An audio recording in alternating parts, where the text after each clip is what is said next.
Okay. Hello, everybody, and welcome back to the Doomer Optimism podcast. I am here with a couple-time co-host, Roland Gunn, and a new guest for the first time, friend to the Doomer Optimism sphere on Twitter, Jonathan Rawles. Let's start by having you, Jonathan, just sort of introduce yourself, a little bit about your background and things you're up to now, and we can dig in a little further. Oh, and I would just say before you do that, the way I'm envisioning this interview is as a part of a series that ideally will inform my book, my forthcoming book, the research for my book with Chris Ellis on prepping. So I think of this as like a prepper episode. So I'm just going to put that out there. I'm going to be talking to all different types of people who think of themselves as preppers or doing different preparedness activities. And Jonathan falls into that category. So welcome to both of you. And Jonathan, if you want to start by giving us a little biography, we'll start with that. Yeah, thank you. Really glad to be here. A biography on me as it relates to prepping has to start with my family. With my father, first of all, who's a preparedness expert along those lines. He wrote a book called Patriots starting back in the 90s, which for some people played a significant role in kind of getting into the idea of preparedness out there, concepts like Tiatwaki, the end of the world as we know it, and part of that genre of total collapse and how you might go about responding to it. So I grew up, I would say, largely in that movement. We lived in a very rural area. I was homeschooled. We did a lot of gardening, raising livestock, and shooting, hiking, camping, all those things that kind of go with living that lifestyle.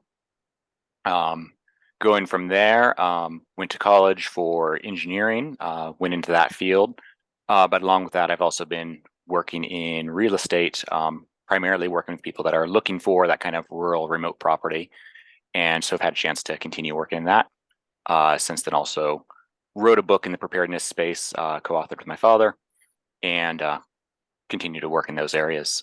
And what I would say ultimately I'm interested in is seeing how that question of preparedness really overlaps with everything else, because you not only have to prepare for what might happen, but live where you are right now. Okay, interesting. So Roland, I want to get you to jump in here because I know you followed this movement, Jonathan's father, a little bit. So let's dig into the history a little bit first, and then go into what you're up to lately. So Roland, do you have some specific questions on that? Yeah. So Jonathan, your dad is kind of the OG prepper specialist guy from back in the day. Was that a weird way to grow up for you, being part of this sort of notorious, not infamous, but notorious prepper clan? Definitely at times. So I can say he does like to live a very private, low-profile life. So in some sense, it was not a thing that was, widely talked about. It was, so in that sense, we lived a pretty normal life, but we also, kind of grew up with a mentality that looked at the world probably quite differently than a lot of other people did, with a very keen awareness to the fragility of it, to the inherent threats that are, all around us. And of course, living a lifestyle where, we had a very well stocked pantry and garage and shop, and largely had, whatever we might need for whatever circumstances would come along, and really trying to prioritize that. So yeah, I would say it was definitely a unique upbringing in that respect. I would say it was not one that was overly marked by paranoia per se, as far as, looking at, thinking things are going to fall apart tomorrow, or, helicopters are coming type scenario, but one that really focused on trying to build self-sufficiency, which I think in some senses maybe even a better term than prepping itself. Yeah, okay, good. And then can you talk to us a little bit about like this movement that was kind of centered around your dad? Like, who are the type of people that were drawn to it? Who are the type of people reading his book? What, like, situated in like the history of prepping and No, if Yeah, you so haven't heard that. if you look at my dad's influences, he would point to people like Gary North and Mel Tappan and other early survivalist writers. He doesn't say originated anything by any means. Um, but these were, so Mel Tappan was kind of your old school, more nuclear war, collapse of civilization type prepper that came out of the Cold War era. My dad grew up in Livermore, California, right near Lawrence National Laboratories. So the bomb was high on everyone's radar. There was a large number of, bomb shelters in the neighborhood he grew up in. So that was somewhat the environment he grew up in. And then that gets combined with some of the work that Gary North and other Christian Reconstructionists did um, on two sides there. Gary North was very much involved in the preparations for and consideration of the Y2K bug, things like that, where he really saw the potential risk there and was advocating people getting prepared for that.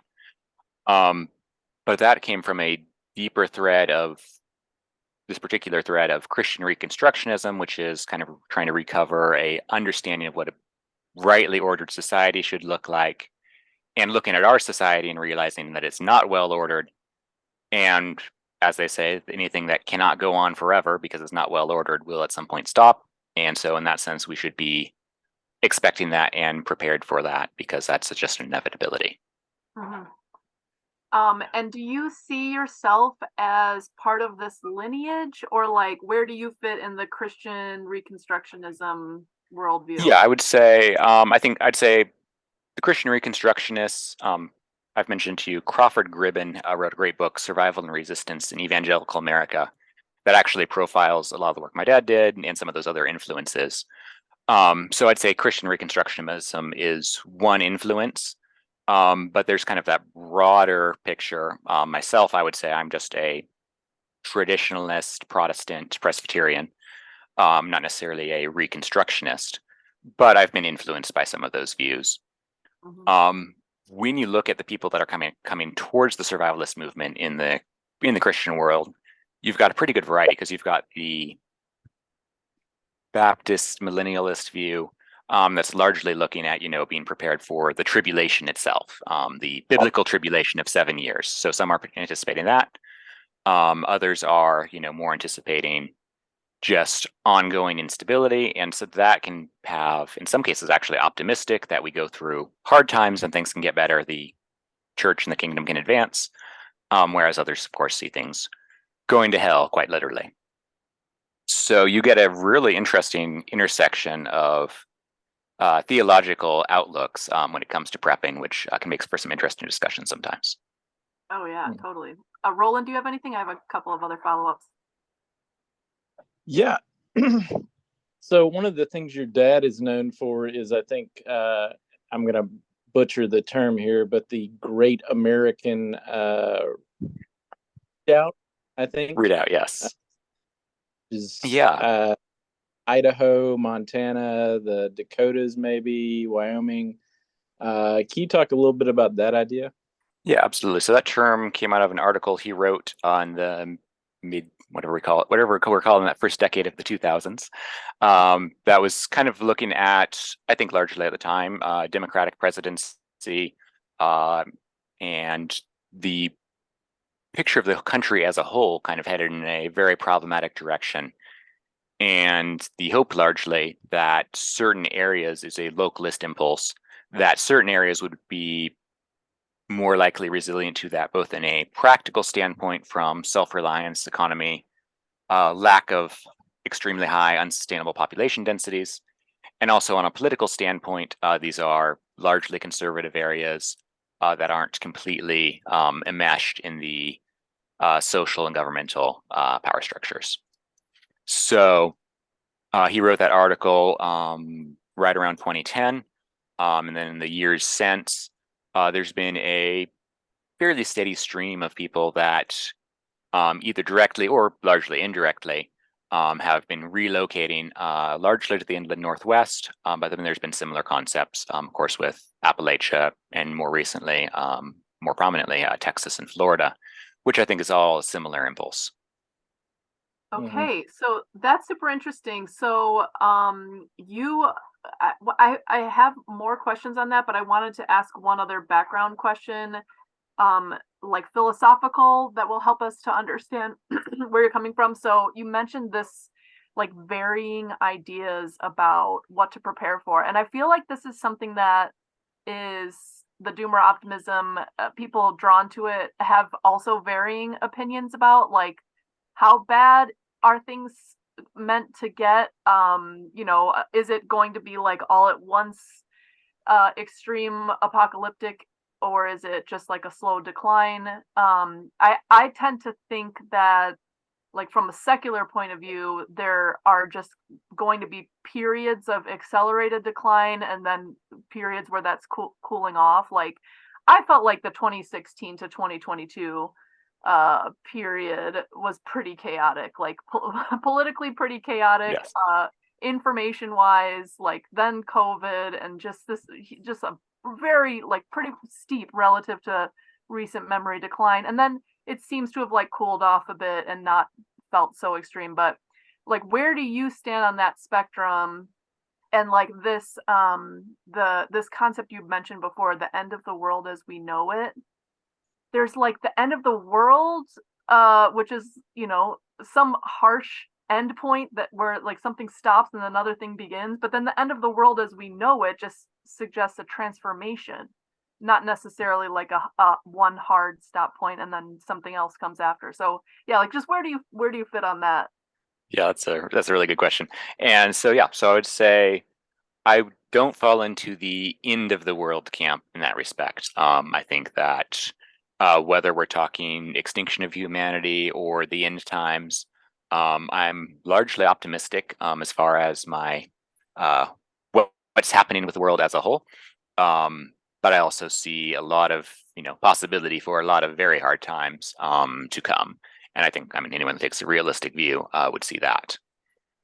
Yeah. So I would say the biggest question is the scale of the collapse. So when you look at my dad's novel Patriots, you're looking at something that is a total rapid collapse, and he'll say that he wrote that in that sense largely, to provide drama and interest and to give the full range of what you might need to be prepared for. The reality is that not every collapse is everything all at once. And in reality, as you mentioned with COVID, there are a multitude of smaller collapses, that happen on a daily basis. And so ultimately, preparedness or self-reliance, resiliency ends up being a question of being prepared and able to handle the catastrophes that come our way, whether it's a personal one of, a major injury or illness or losing your job. Some basic level of preparedness will actually, help you with that. Or we're facing a very long-term degradation of our society and civilization, or if we're facing a true natural disaster or societal collapse. Mm-hmm. Hmm. Roland, did you have something you want to add there? No, I agree with the philosophy. I think there's a lot of benefit to being prepared, even if there's not a Teotihuacan or whatever you call it. You can benefit. Right now, there's a tropical storm Lee hitting Maine. I'm sure that a little bit of prepping has probably helped some of our friends up there. Absolutely. Yeah, and I think one thing that's important to realize there is one thing I occasionally harp on Twitter is the fact that your plan for the end of the world also has to be your same plan for the world not ending. Again, there's real threats out there. I would still argue that the Y2K threat was a real threat, which largely was averted and didn't have any lasting effects, but there were possibilities for grid down situation, things like that. But there's also people that sold their homes, put all their life savings into preparation for that. I'm speaking of actual people I know of, and that had very serious ramifications for them, really for their personal life, for their marriages and families, because they became so set on this one event that was going to happen that was again, I'm not going to try to armchair quarterback it. at the time was a very serious threat, but they didn't have a plan for what happened if it didn't pan out the way they were expecting. And I think that's a really critical aspect of preparedness as a whole. Yeah, and I that's think actually, yeah, sorry, you go ahead, Roland. I think that's a constant question in the doomer sphere, and I think it's something you have to watch out for.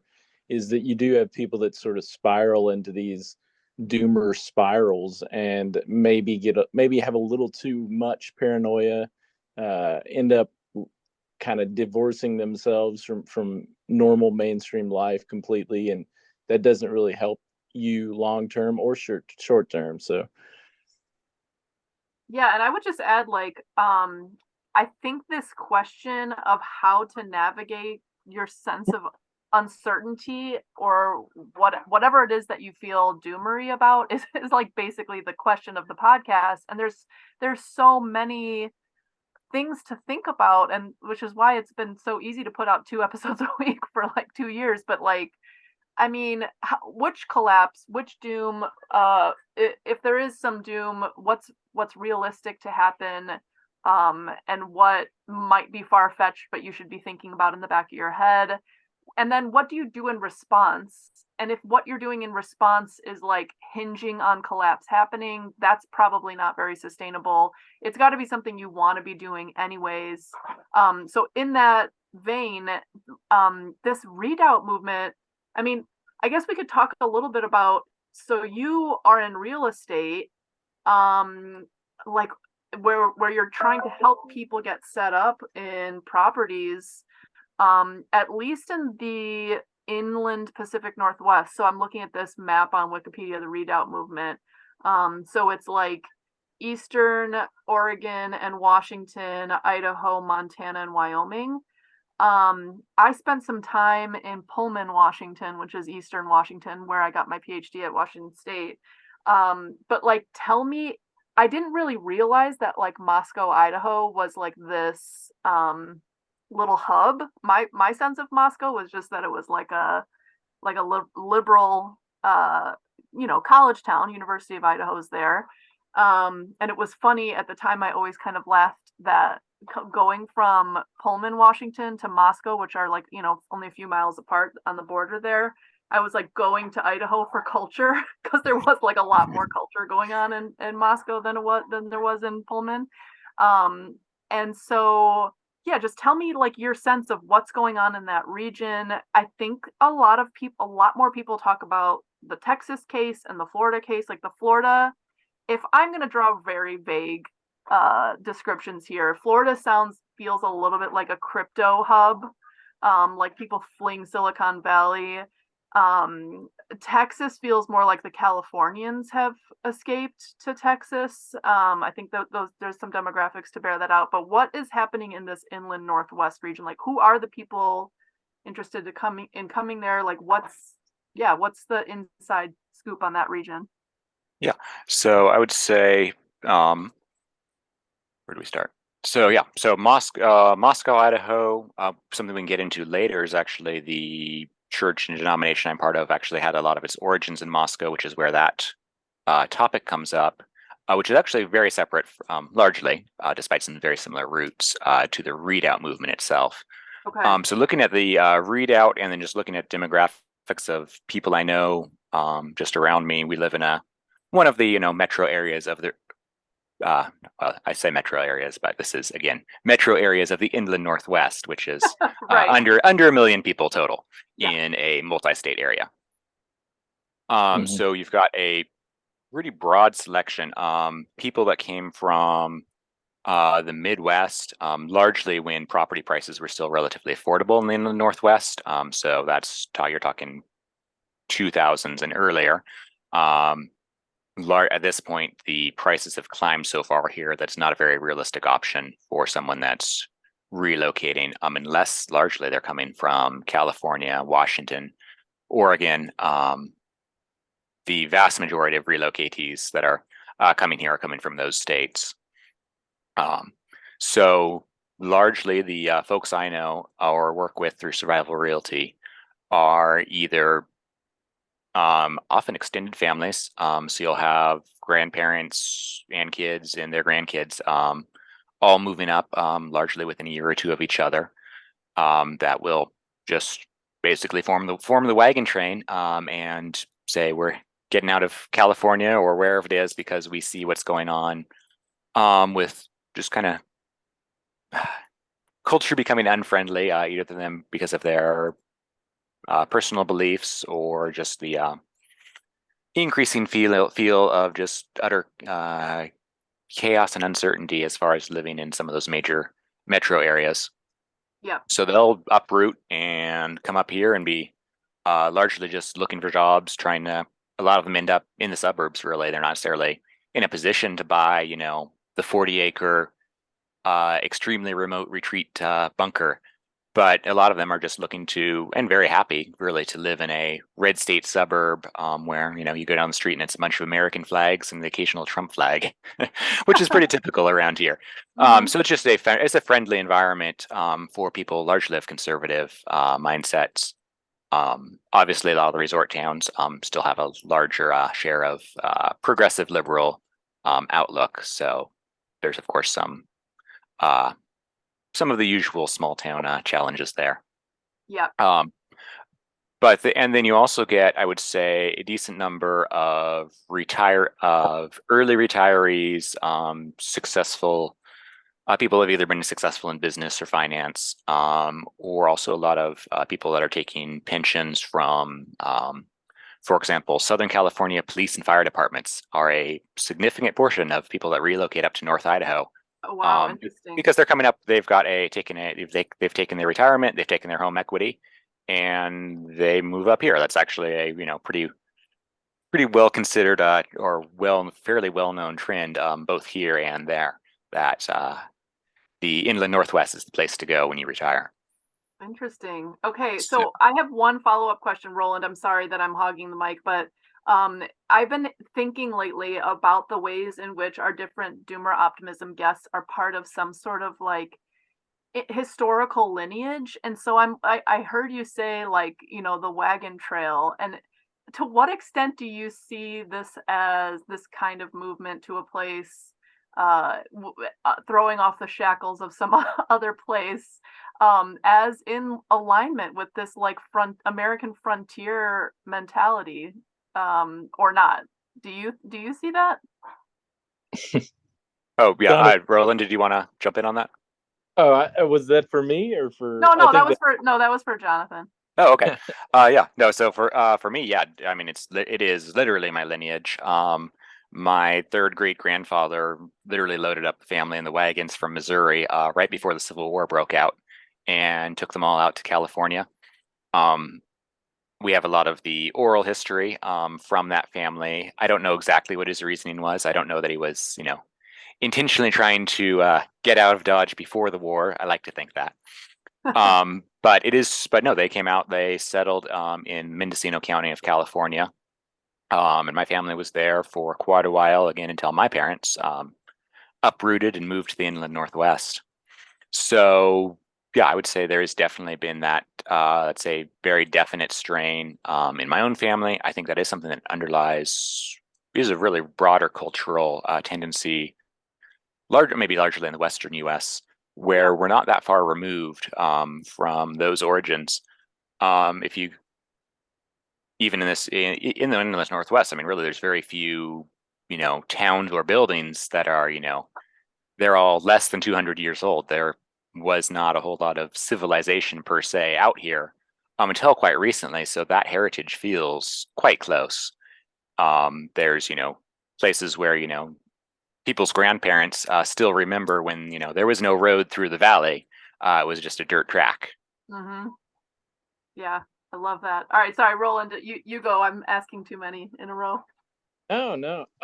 Jonathan, so we're talking about different groups that have showed up in that inland Northwest, interior Northwest region. A while back, there was an article, you may have read it, entitled "There's Going to Be a War in Montana." Is obviously that's maybe a bit hyperbolic. Yeah, But no, Do you see those conflicts? I mean, do you think there is a brewing conflict in that region between different political groups, or? Yeah, that was a very interesting article. And man, that one definitely made me think for a while. I don't think I have a fully developed picture of that. So what they're contrasting, I'm trying to remember their author now, is you've got a very high level of wealth that's coming up to certain areas of the inland Northwest. I think they focused on the Bozeman, Big Sky area of Montana, Jackson, Wyoming is very similar. There's similar little pockets of the same tendency kind of across the inland Northwest, and a broad picture of land prices and home prices rising very dramatically. And that is creating a real challenge for, I can think of, my own in-laws who are, young couples with a couple kids, they're renting and, would love to buy a house, but the way the real estate market is right now, it really feels out of reach. And I think that does create a significant level of resentment at not so much oriented towards the people that have moved here, but kind of towards the financial system that has made it so unattainable. A lot of when you talk about the multi-billionaires and their, 1,000-acre ranches or whatever it is, by and large, they're kind of they're not super visible in the sense of that was described in that article, where it's necessarily going to attract a lot of overt ire or conflict. It's not like they're sitting right there for you to walk down the street and go burn down, right? Like you would see in a wealthy subdivision, perhaps, in a major city. So it's less of an overt thing and more of a frustration, I think, with the system as a whole. So I have a hard time picturing direct conflict simply because I have a hard time picturing who the combatants would be in that sense. But there is largely a major level of resentment towards I'd say towards the federal government, towards the broad financial system that a lot of people, feel is trying to push them down. Mm-hmm. And at the same time, I have to caveat that by saying that 20 to 30 years ago, North Idaho, as one particular example, the town of Coeur d'Alene, which is now a large resort town, was, fairly small, fairly depressed before, the resort came in and a lot of businesses started up. And now you can drive through that town and it's suburbs for miles upon miles. Huge population increase, really significant increase in prosperity and wealth and opportunity for a lot of people as well. So you can look at that town and say, it comes to mind because it's become so expensive there. I was doing some research recently, and properties, if you're looking for a 5-acre property with a large house anywhere near that area, you're talking $1 million plus. It's not an easy market to find property in. So that can make it, and suburban houses are starting at $400,000 for anything that is still in good condition. So it's a tough market. It's a tough market to find property for people in. But it's also a market that actually now has a substantial economic base, which really wasn't the case 30 years ago. So there's pros and cons there. Mm-hmm. Interesting. Yeah.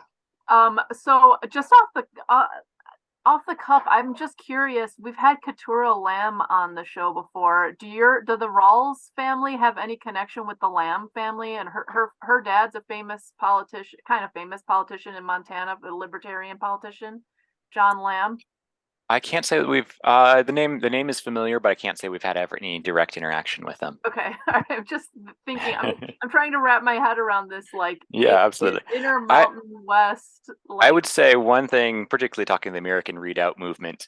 It's easy to talk about it as a movement, but it really is a truly leaderless idea more than anything else. There is no, despite what the news would like to tell you, there are no secret meetings. Okay. Well, okay. So let's shift over to something that is slightly more organized. This church, group, organization, that movement, I'm not sure exactly what word you would use, but that's based in Moscow, Idaho. Yeah, Talk to us so a little bit about that. And I know it's kind of the source of your optimism. You've posted a few times about, these really positive scenes happening in this church community. So I'd be curious to hear, like, yeah, what is it? What's the history of it? And yeah, what's your role in it? And then what good things do you see going on? yeah, so my own family background is non-denominational Reformed Baptist. In more recent years, I've moved into a more Presbyterian line, which brought me where I am right now in part of the denomination, the Communion of Reformed Evangelical Churches, which is not necessarily headquartered, but kind of grew up around some churches, largely in Moscow, but is now nationwide, international. It's a very small conservative Presbyterian denomination. I think the distinctive thing is a unofficial motto they have of all of Christ for all of life, which is to largely say that there's application of God's law, of God's word for every aspect of life, not in an oppressive way, but in the sense that it's ordered in a way that actually works, and reality works when you're in line with the way it's created, which really is ultimately a positive, joyful thing that leads to flourishing rather than to chaos. So we're members of a congregation here of about 400 people. About half of those are under the age of 18. So we're very child friendly. We've got we don't do children's church or separate nursery, so it's a big crowd of adults and children and babies, and it's a fun time on Sunday mornings. And yeah, I'm very optimistic in seeing. I've got fairly young children myself, but in seeing the young people that are growing up in this community, and knowing that there's many communities like this nationwide, just in our own little tiny sliver of Christendom, as it were, where I see a lot of optimism. There's a big support for homeschooling, for Christian education, that really goes back to try and get back to the roots of our cultural heritage. Starting from the Middle East, coming through Greece and Rome, through the Germanic cultures, through the English cultures, and then of course then to the Americas. You've just got a huge legacy culturally that feels like it's largely underappreciated by our educational system at large. And I really enjoy being able to be part of that, seeing that, and raising our own children in that. And yeah, ultimately, it's a optimistic eschatology of saying that slowly but surely, like a mustard seed growing into a great tree, as the Bible puts it, that there is a future for the world, for the church. And so in that sense, even though there are doubtless hard times to come, we are very optimistic. Roland, do you have something you want to add there? Yeah, it's interesting because you get obviously I think the Rawls clan could be pretty squarely described as on the right. Some would say even far right. But one of the things that your father was known for, if I'm not mistaken, was actually not, I wouldn't describe it as like a race blind position, but he firmly not in the racialist camp as far as Yes. right wing prepper movements, and that's always sort of an element of the fringe survivalist right. So, Jonathan, can you elaborate on that? On why Yeah, your dad absolutely. Yeah. staked out that? Yeah. So I can say, yeah. So he's been. Honestly, I would say actually race blind is probably the best descriptor of um, what his outlook is. He comes from largely that I'd say broadly evangelical heritage of looking at every human being of one blood from Adam. We are all created in God's image. We are all equal before God in Christ. And so that leads him to a largely libertarian, really as much. So I'd say his thinking is largely libertarian influenced in many ways, based on that fundamental equality that we all have as created beings, that we are all one in that respect, and can all be treated on an even playing field. So he would say, yeah, race has nothing to do with it. When you talk about the American readout, people want to associate that back with things like the Aryan Brotherhood, the Northwest Imperative, and things like that. In the 40-ish years ago, that were these racialist movements that had a similar pattern of, trying to identify a part of the United States that could be an ethnic homeland. And there's, obviously there's a similarity there, right? They're looking at the same area. The racialists are looking at this as a racial homeland. The survivalists are looking at this just as a place to live, to where American culture at large is still quite sound, completely apart from any racial aspect. Yeah, obviously there's because there's overlap there. Again, around the margins, you're going to have that, and that's something that obviously gets very frequently brought up when we're talking mainstream media, things like that. So it's something that we kind of just, at this point, I've grown up with this and heard it so many times, I just kind of laugh at it at this point. And I think that's largely the attitude of the people I know as well. We don't deny that there are some people, in or on the margins of our circles that might hold those objectionable views. I'm not going to go out and witch hunt people for it, but I'm not going to embrace and promote it either. Yeah, Ashley, you got anything? Yeah, I mean, when I'm listening to you talk, Jonathan, I'm thinking about like this.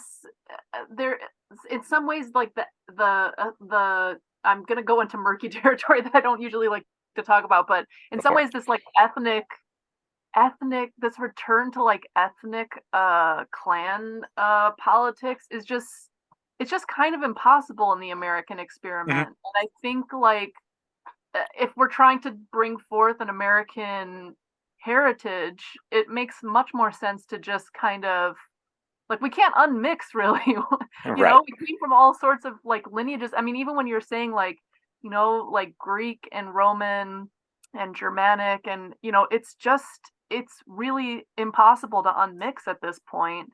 And so I think just thinking about clans as like geographic or local or political or church based just makes so much more sense than like the racial and ethnic stuff, which is just, it seems like such a dead end in the world that we're in now.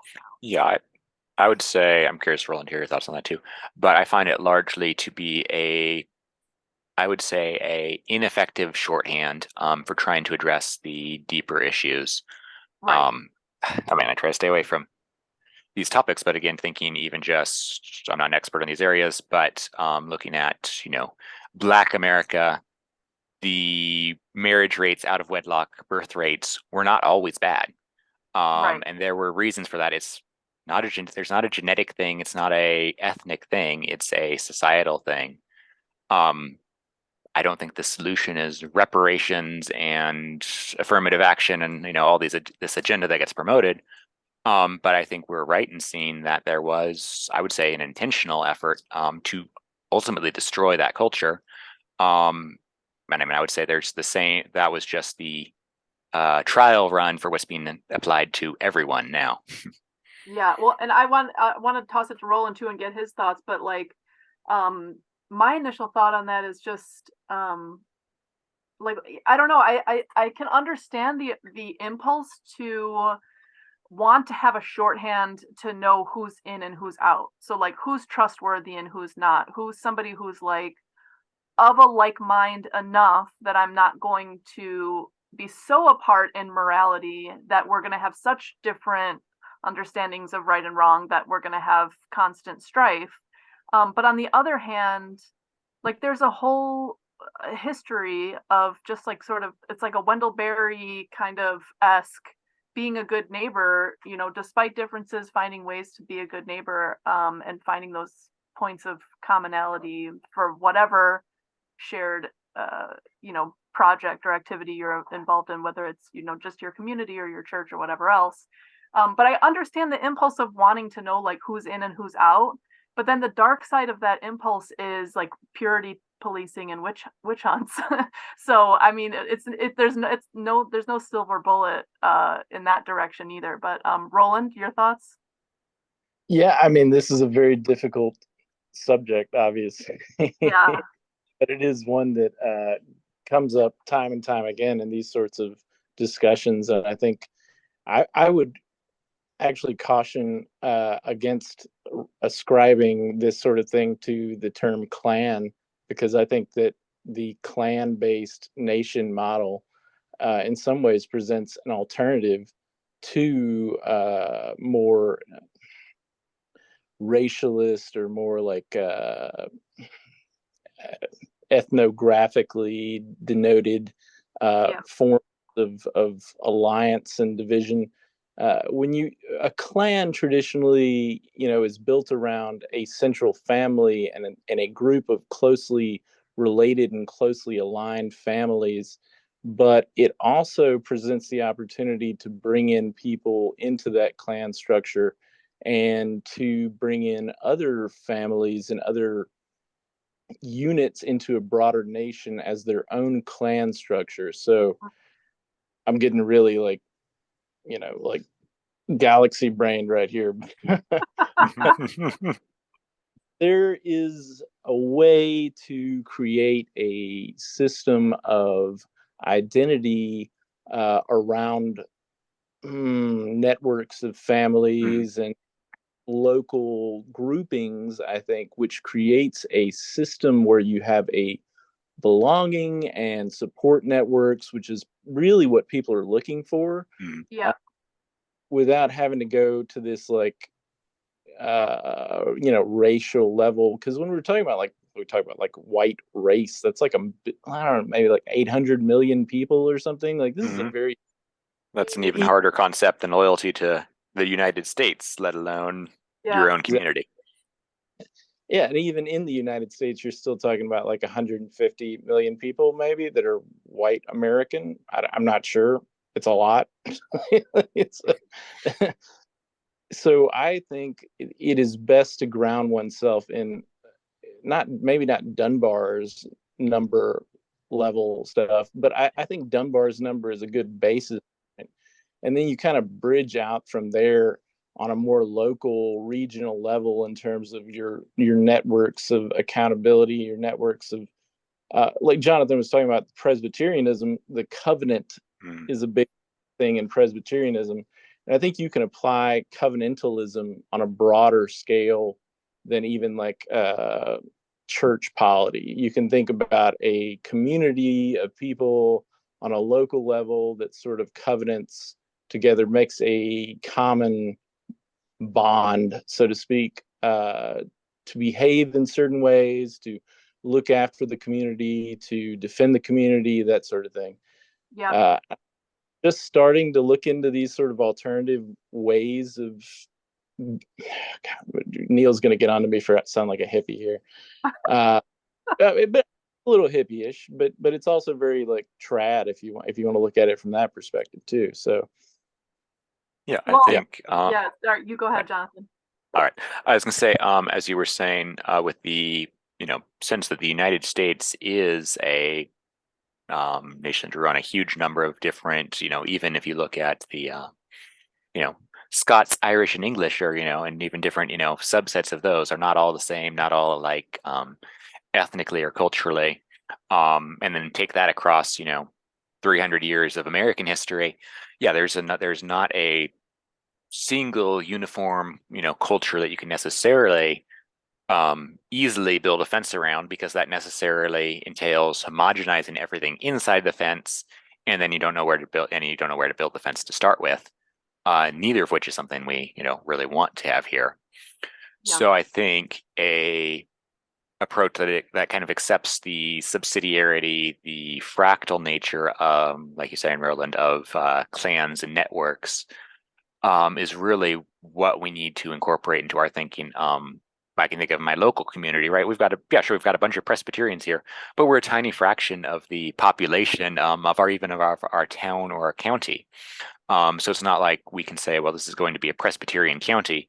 But on the other hand, there are a very significant number of Christians, by and large, of Catholic, Orthodox even, and of course, mainstream evangelical Christians, all of whom share some very important foundations and outlooks. And even if we're not going to worship together on Sundays, we share a lot of the same concerns and the same principles, as far as what we want to have taught in the schools, what we want our culture to look like, what we think our expectations of public behavior should be, things like that. Yeah. And we kind of Okay. need to be able to incorporate that. Yeah. So nobody asked me, but I'm gonna just tell you guys that one thing I'm realizing. So I'm well, probably will announce it by the time this podcast gets released that I'm moving back to Chicago from Uruguay. And part of the motivation is basically like I'm realizing that this thing that I like had to do all this sociology to figure out was good, which is free association networks of people who are interdependent and who share similar values and want to help one another, like already exists in my neighborhood that I'm from in Chicago. And That's it's really not cool. really hippie at all. Am I there? Yeah. Okay. And it's not hippie at all. It's actually like a working class way to get by. And basically like one example is Patrick's dad, his best friend growing up is the Daly family, and he's the Fitzgerald family. And these two families together have formed a kind of clan. And the Dalys have 4 kids, that are now adults and are all married. And the Fitzgeralds have 4 kids. And now, even though the Daly parents have passed along, these 8 now families are like a superstructure, like a super family, where you can rely on each other. There's constant like sharing of resources, babysitting each other's kids, like showing up to each other's events. But then all of like the Fitzgerald cousins know all the Daly cousins, and it kind of networks out from there. And there's a similar thing going on with my dad. He's a Chicago Fire Department retiree, and there's like a fireman clan of people who like know each other through the fire department, have like had relationships over the years. And so, and the trade is kind of by reputation. It's like, are you somebody who's reliable? Are you somebody who's shown up over the years? Are you somebody who knows what they're talking about? And like it's pretty obvious to me that this is like a very Dunbar number phenomenon. Like these people, you've grown up with them, through time that they're trustworthy. It's not like a checklist of ideology. It's like a longitudinal experience of trust that like really makes it work. And so I was going to ask you about like the secret sauce of your church community, but I'm just like answering my own questions that nobody asked. But anyways, yeah, I just would love to hear more like some detail about your church community and these kinds of networks that you're building out. Yeah, that's really cool and exciting prospect for you and your family. I really hope that's a really fantastic, positive move for you. And it's something I've spoken to too. It's like yeah, it's I end up working with people that are kind of looking for the perfect place, but the fact is there isn't a perfect place for everybody that's optimal for the end of the world or optimal for you. It really is one that maybe just the question of where you belong yourself, Right. and that's a pretty important factor. So yeah, I think our community is largely, it feels like we're very much starting that. the population of our area has, doubled, tripled over the decades, and there isn't a lot of history there really. So we're really feels like we're kind of starting from the bottom and building that up.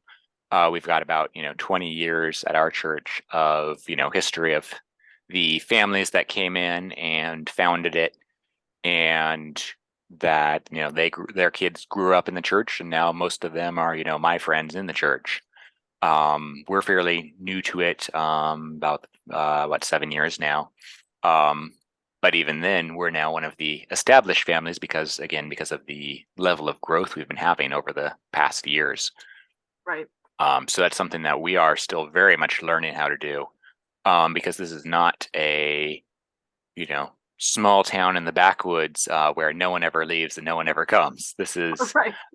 this is a collection of people brought together by honestly, a ideology. To be honest, I don't deny. Yeah. I think ideology is largely fairly important in a mass culture, because you have to have some way to identify people that are like-minded, that share values, really who just are friends on the level of being able to look at life and find commonality with. I think there's friendships that are across ideologies and across cultures, and then there's the friendships of the people that I can look at them and say, for me, it's as a parent, it's like I want my kids to grow up to be the same kind of kids that they're raising their kids to be. And as much as I can be friends with a lot of people from very different outlooks, I also have to think about the kind of people that I'm providing for my own children to be modeled after. Yeah, right. And I think that's where ideology kind of provides that filtering mechanism to kind of help us find a core community closer to Dunbar's number, within a community of 20 or 100 or a million people, because that's ultimately what people are drawn to. So we don't just have a village church now because the village has grown so far that there's a huge variety of viewpoints. It's not homogeneous. You can't just pick the people next door and expect them to have all those same values and everything else. You can be a good neighbor, but you can't necessarily feel that you can't necessarily say, oh, you're going to be a positive influence in my child's life in the direction that I think is important. And those people you kind of have to pick out a little more carefully. Yeah. Yeah, no, I think churches definitely provide an excellent outlet for this sort of thing, or any religious organization for that matter. It adds that additional grounding in a shared worldview and shared morality that I think secular groups always sort of lack. Yeah, and it's something that I'd say family is the other very important complement to that, because when you start talking about cousins and extended family, depending on the family, but in our family, that's going to come with a wide variety of largely Christian, but even fairly distinct traditions within that even, and family connections and neighbor connections as well are kind of the flip side of that, where you don't pick those people. Those are the people you learn to live with and live with the differences. So I think you need both. You can't have all one or all the other. Yeah. Mhm. Oh wait, sorry, go ahead. Do you have something, Roland? Because I do. Oh, you don't? No, I do. Good. So okay, so this is something that we mentioned right before we started recording this, the overlap between your religion and the prepping. Where's like the intersection there? Do a lot of the people in the church have this prepper mentality? Is this like, are people who are in the church drawn to that area as like a rebellion to the world order, as you put it? Like, what's the overlap between these two worlds? I'd say the overlap is it's there, but is not a major overlap. I think it's more of a factor of again, kind of some shared values, some similarities in thought along certain lines. Yeah. I would say there's very few. I have very few, church friends who would necessarily identify themselves as preppers per se. But then they'll, ask me a question like, "Hey, I feel like I need to get some storage food put away. What should I do?" Yeah. So it's, so there's a lot of overlap. And again, that's, I think, because prepping does just kind of underlie a lot of traditional American culture as well. So in some sense, I don't think you're ever too far removed from it unless you're living in the big city and getting everything on Uber Eats and you don't have a pantry at all. Yeah. So yeah, I'd say, and I mean, I think there's the COVID situation definitely brought that out as far as a very strong desire to see local independence, self-government, and concern about largely federal and state overreach and tyranny, and obviously that motivates people too. Okay, so wait, this is actually important for the prepper book. Is in your okay, so there's like the prepping community that's redoubt, and then there's your church community. In Chris Ellis's heuristic, there are those who are driven by a kind of millenarian apocalyptic religious sensibility of the end of the world, and then there are those who are driven by government overreach. It seems like you kind of have a foot in both worlds. Yeah, I would say I obviously know and work with a lot of people that are in the millenarian camp. I'm not so much. But I would say, again, in the Northwest, disdain at the least for government is pretty widespread. There's a lot of people, like I said, a lot of people that still have their Trump flags up. And I've got sympathy with them. So I would think I'd honestly say when you're talking conservative culture, at least in this region, that almost feels like a given that the government, especially the federal government, is heavily distrusted, and we have a very strong appreciation for the founding principles, America's founding principles, going back to the Declaration of Independence and before. So And the it's almost it's just kind of the background. And gun ownership, Second Amendment rights. Yeah, again, culturally, that, I mean, you don't even have to be particularly conservative in this region to, largely be pro-gun. So Yeah. it's very cultural even. Okay. Yeah, Jonathan, so your business, you're helping people find bug out locations, is that right? Yeah, so yeah, Survival Realty.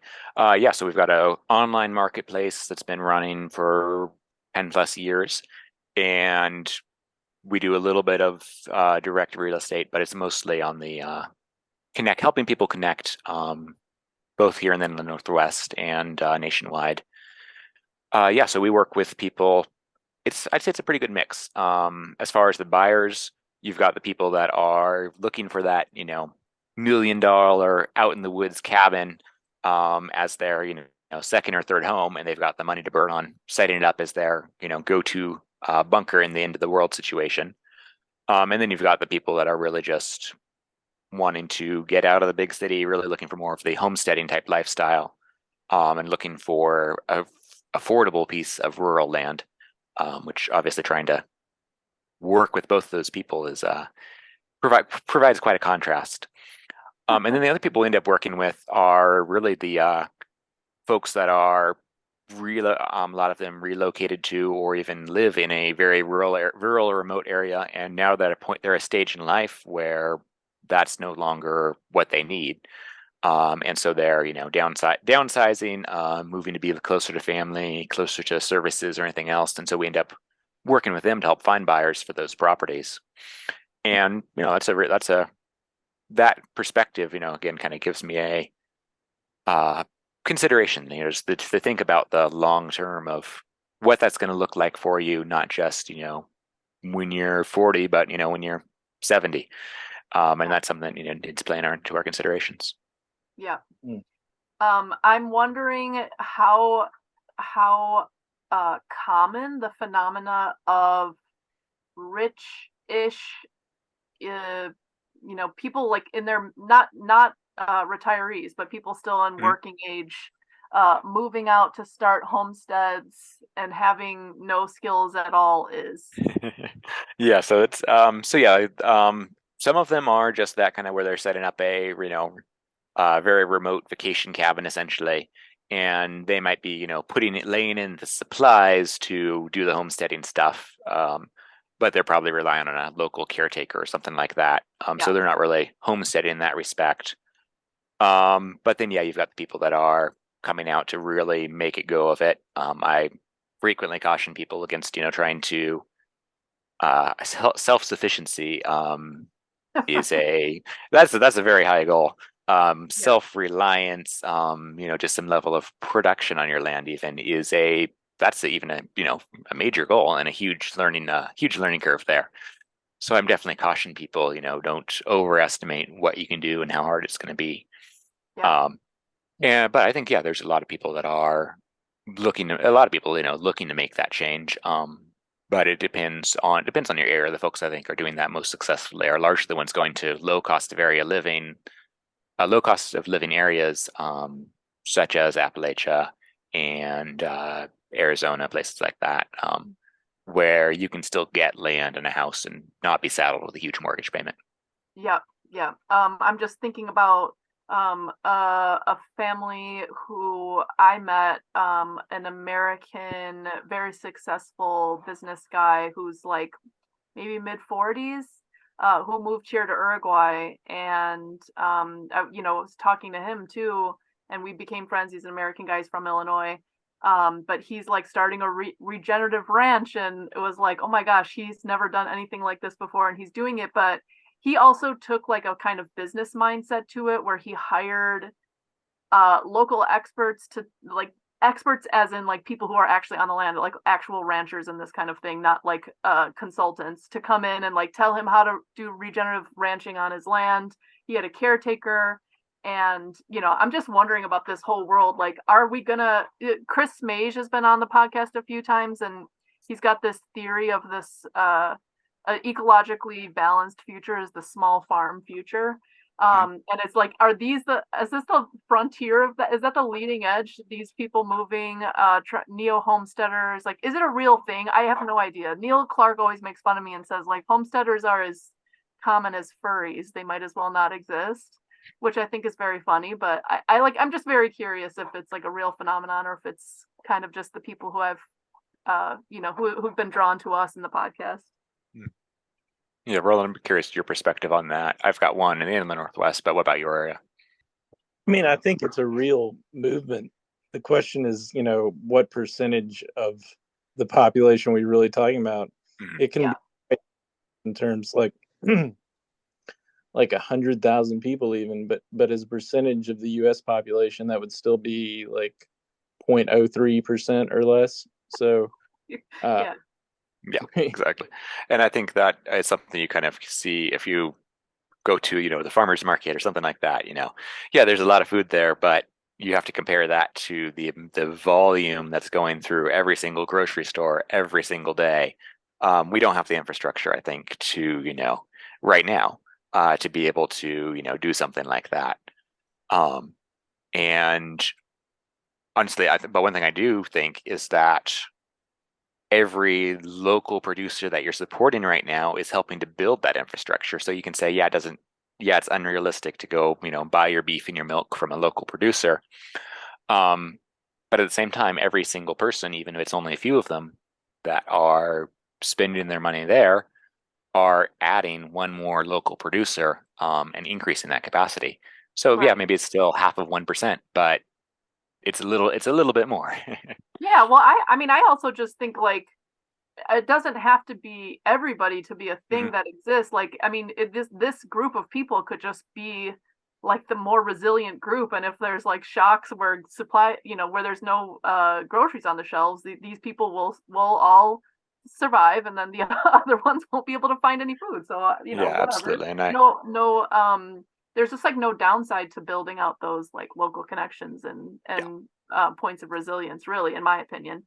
I Um, do see a lot more, particularly in the um, as far as people going, but say buying beef straight from the producer, just seeing how much costs have gone up for grocery store beef. If you want anything besides USDA choice, if you actually want something that you can have some level of confidence in the quality, you're spending exorbitant amounts of money, Right. which is driving a lot of people that are very not very conscious of either preparedness or of the homesteading side of things, to go and seek out how to buy direct from the farmer, just because the system we have is not really doing a good job.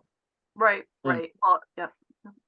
Yeah, Jonathan. So, in terms you were talking about the affordability, Mhm. and we've seen your area become much less affordable. So, I'm wondering what parts of the United States do you think are good bang for your buck for people that are looking to do this sort of homesteading or bug out location, any of that? Yeah. So I think the biggest thing that comes in there is, again, because very few people are going to be doing any sort of total self-sufficiency in any respect. It's really a question of, I think, I would say personal connections first, where your family is, cultural connections, having a community that you can align with and feel comfortable in, and again, that you want your children to grow up in and find connections in. But then also there's just the economic realities of figuring out where you can make a living, somewhere that unless you're truly a remote worker, which obviously a fair number of homesteaders are, you're looking at trying to find a region that has some potential for you to actually make a living in that area. So I commute into one of the larger cities in our area to work in a manufacturing engineering job. And picking that area, really should, if you're uprooting, going somewhere else, you kind of need to have some picture of how you're going to make it, unless you really are moving to an extremely low cost of living area and you're comfortable with just finding a way to get by. The economic challenges are very real. All So right. Yeah. Anything else that we haven't yet covered that you feel like is important for us to understand on like the prepping question on the inland Northwest? Are you guys planning to secede? that's always the real question. I